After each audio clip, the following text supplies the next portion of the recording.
मेरा काल कौन है और किस घर में हुआ है। मीटिंग बैठी हुई थी, उसी समय उसमें से उठी पूतना। पूतना ने कहा कि मैं ढूंढूंगी और मैं तुम्हारे काल को मारूंगी। कंस से कहा। तो कंस ने कहा कि तुम कैसे मारोगी? बोली कि मैं अपने पयोधर में विष लगा करके ब्रिजमंडल में जितने भी 10 दिन के भीतर जितने बच्चों ने जन्म लिया है, मैं जा करके उन्हें अपना दूध पिला करके मार दूंगी। तो 10 दिन के भीतर जितने बच्चों ने जन्म लिया है, तो उनमें से तुम्हारा एक काल शत्रु जो है वो भी मारा जाएगा। तो कंस ने कहा कि तुम्हारा स्वरूप इतना कुरूप है, तुम इतनी भयानक हो, तुमको घर में जाने कौन देगा? तुम्हें अपना बच्चा कौन देना चाहेगा? तो पूतना ने कहा तुम उसकी चिंता मत करो। उसी समय पूतना ने अपनी माया से अपना इतना सुंदर स्वरूप बना लिया, इतना सुंदर स्वरूप बना लिया जैसे वैकुंठ से साक्षात लक्ष्मी उतरी हो। कहते हैं कि एक बार देख करके तो कंस भी मोहित हो गया।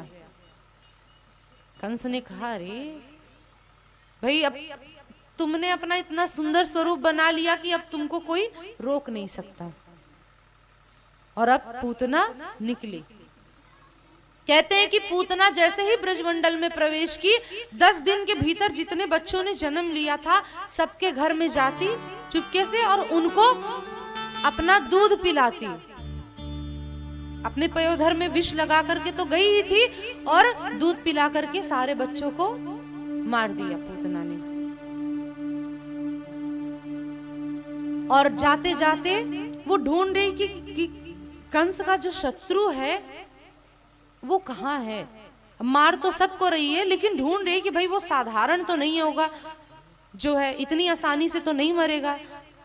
कहते हैं कि पूतना जिस उस समय गोकुल में जैसे ही पहुंची, भाई ठाकुर जी का जन्म उत्सव मन रहा था, उस समय इतने अबीर गुलाल उड़ाए जा रहे थे कि आसमान भी रंग बिरंगे हो गए थे। आसमान भी रंग बिरंगे हो गए थे। पूतना ने जैसे ही देखा, पता चला कि यहाँ पे